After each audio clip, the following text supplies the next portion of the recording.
The plan is to start Mountain View Corridor in 2027 from Porter Rockwell all the way up through Old Bingham. So there'll be 2 lanes each direction. I think they said there's like 45 bridges in this project. It is now a $1 billion price tag to get this done. So we're going to get a reprieve once Bangerter's done this year, then get right into Mountain View Corridor. But still, that's got to happen. We're excited about that. It's good news.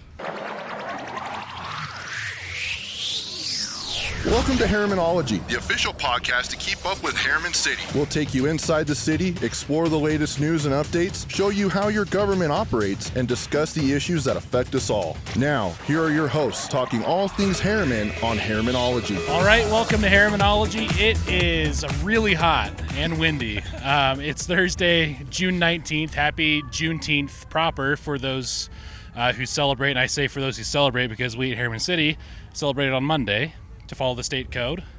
So those who celebrate today, happy National Freedom Day. We are here at Fort Harriman Towne Days, hoping our batteries last. They may or may not. Also hoping that our cameras and lights don't fall over in the wind. We don't have teenagers walk behind us. Yeah, we're up here for multiple reasons. That would be one of them. We don't want too many surprises in the background. This is why we don't go live and we edit. I'm John LaFollette, Communications Manager for Herriman City. This feels like a TV broadcast. It's really not. It's just Herrimanology, and we're doing it here for convenience again. Also, shout out to our events manager, Lauren, who's probably put in 900 hours at work this week. I walked by up here. She said, make sure to record this time because we didn't last year. Thanks, Lauren. Mayor Palmer, how are you doing? Good to see you. City Councilmember Teddy Hodges, how are you doing? Oh, wonderful. What have you seen today? So today's Thursday. It's day out of something of Towne Days, kind of in the middle of it. This is the first really big day at Butterfield Park, family night. What have you seen today? I've probably seen 1,000+ families enjoying the heck out of today, even though it was 100 degrees. It's got to be a record somewhere, but yeah, it's been packed. It's been wonderful. The food, the rides, the fun zone, everything has been wonderful. It was 103 in Salt Lake today. There you go. It was hot. Goodness gracious. Good crowd tonight. Great crowd. I think our biggest Thursday crowd. It's been a blast. So having a good time. We have the Touch-A truck right behind us. It's a Thursday only thing. We have the carnival in the background, as you can see and probably hear. Family fun zone down the lower level. Food trucks. They have stage entertainment the entire weekend. There's a lot going on. We have the parade Saturday morning. I'm just going off the top of my head here. You have fireworks Friday night, Saturday night. Go to harriman.gov. You'll see Towne Days stuff everywhere. Click on something. You'll find the information you're looking for. And let us know what you think. Yeah. Wanted to talk about construction a little bit. That's something that's on everybody's mind. Councilmember Hodges, you have some right outside your neighborhood. Yeah, it's in my front door. So, yeah. Just want to acknowledge it's hard on everybody. We have a lot of projects going on. There are a lot of projects that we don't have going on that other agencies do. It's kind of hitting everybody. You'll find updates on harriman.gov/construction-projects. You'll see our interactive map there. But I mentioned the secondary water line going on in front of your neighborhood, Councilmember Hodges, on 5600 West is well ahead of schedule, which is nice. That's not always the case. Yep, they're doing great. So that hopefully the major impacts hopefully will be wrapped up this week or next week. And then we're going to let the wind go by here for a moment. I don't know what it sounds like. These are theoretically good noise-canceling microphones. It is what it is.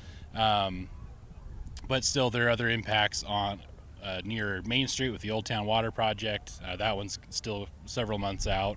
The Jordan Basin Improvement District sewer line project on 118 is now by Harriman High School, so there are a lot of traffic impacts there. All these different projects have different timelines, different reasons for being there, but we're hearing from a lot of people, I'm just stuck in traffic everywhere and I'm detouring everywhere all the time, and we're seeing it too. Like I did yard work on Monday and it took me a lot longer than normal to get to the hardware store and back, and that's kind of how it is. And hat tip, or not a hat tip, but just a shout out to everyone who's sitting in it. Well, like we've said, we get it, right? We drive in it too, we get it, but we're trying to make improvements that everybody asked for as well. So we're just trying to make those improvements and doing the best we can. Earlier today, Mayor Palmer, you had one of the boards and committees we talk about pretty regularly. I think it's Conference of Mayors, or is it Council of Mayors? I actually don't know. I actually don't know. We call it COM. COM, COM. Right? So I don't know what it goes Our by. government acronyms. Well, and I'll be able to speak about two today. I had two great committee meetings today. Had COM first. We actually invited out the Deputy Chief Dumont, who runs the county jail, and then the District Attorney Sim Gill, to talk about, there was a failed bond the county tried to get a bond through to build some jail space. Like it or not, I wasn't supportive at the time, but we had a discussion today about, we're at capacity. Our jails are at capacity. We've grown 30% in the county in the last 10 years, and we haven't grown that jail space, right? So we're trying to understand if there are early releases happening, what just the impact to our community. So it was a great discussion, and honestly, we didn't get through it all. We're going to have them come back, because it's only an hour-long committee meeting, but there's so much in that space to understand where charges, because PD doesn't file the charge, Anyway, there's a big, complicated process that I learned a lot today being there, so very beneficial. Then I ran up downtown to the Gateway for another meeting, Transcom they call it. I sit on the Transcom committee now. The big takeaway for Herriman on that was Mountain View Corridor was the final kind of step. Funding approval was approved in that.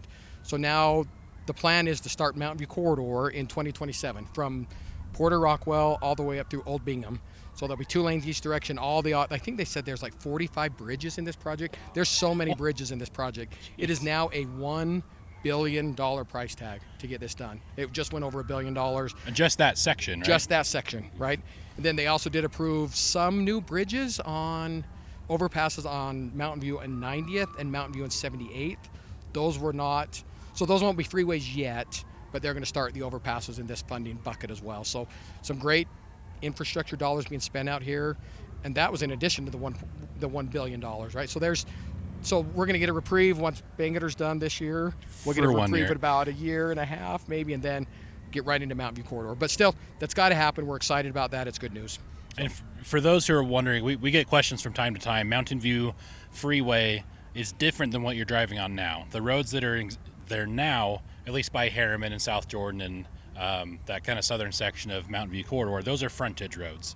So meaning you'll enter and exit the future freeway from those roads. Those roads will still be there, but a new freeway portion will be built in the middle, kind of that green space area that right now doesn't have anything in it. So that's coming up over the next few years. Coming soon. That's sooner than we anticipated a few years ago, so it's all good. Yeah. So. All right, that's probably good for city stuff, but we still have a lot more Towne Days coming up between now and the rest of the weekend. Yeah, so tonight we're going to be closing out to Carnival tonight, 10 o'clock, and then tomorrow another full day of fun out here at Butterfield, and then Saturday is a full day starting at 10 o'clock with our parade. Watch for parade route closures and road closures there on 134th, where we do staging at about 7:30 in the morning is when that's going to start, and it's just west of 5600 where the construction is right there. So 134th will have a hard closure starting at 7:30. So stay tuned for that. Get more information on the website. But the parade, one of the best parades. Come out, have fun. It's awesome. Then we end here, start shortly after 11, 12 o'clock, and it's all day fun here. You mentioned that 5600 West 134. There's also that same construction project going on. Recommended, even after the parade is done, we recommend just taking Rosecrest to get to Butterfield Park rather than 134. There are probably going to be some traffic interruptions there. So yeah, you can even take Main Street and go out to 6400 and come across. So yeah. That'd be another alternate route. After the parade, come say hi at the city tent. We'll be there. It's middle of the day. It won't be a scorcher, though. It's going to be nice weather. Oh, boy. 72 degrees is what it's calling for. It's going to be beautiful. So just right inside the entrance to Butterfield Park, come say hi, ask us anything you want, grab some airheads and sunglasses and whatever else we have given away. And we got these cool little things you're going to love. They're little battery-operated fans. I don't want to spoil it, but they're awesome. Nice. Yeah. Okay, we'll call that good. Hopefully the batteries held up. We'll find out after we stop recording here. Councilmember Hodges, Mayor Palmer, thank you for carving out a few minutes. Thanks for doing this. On a busy day, and thank you for listening and watching, and we'll catch you next time.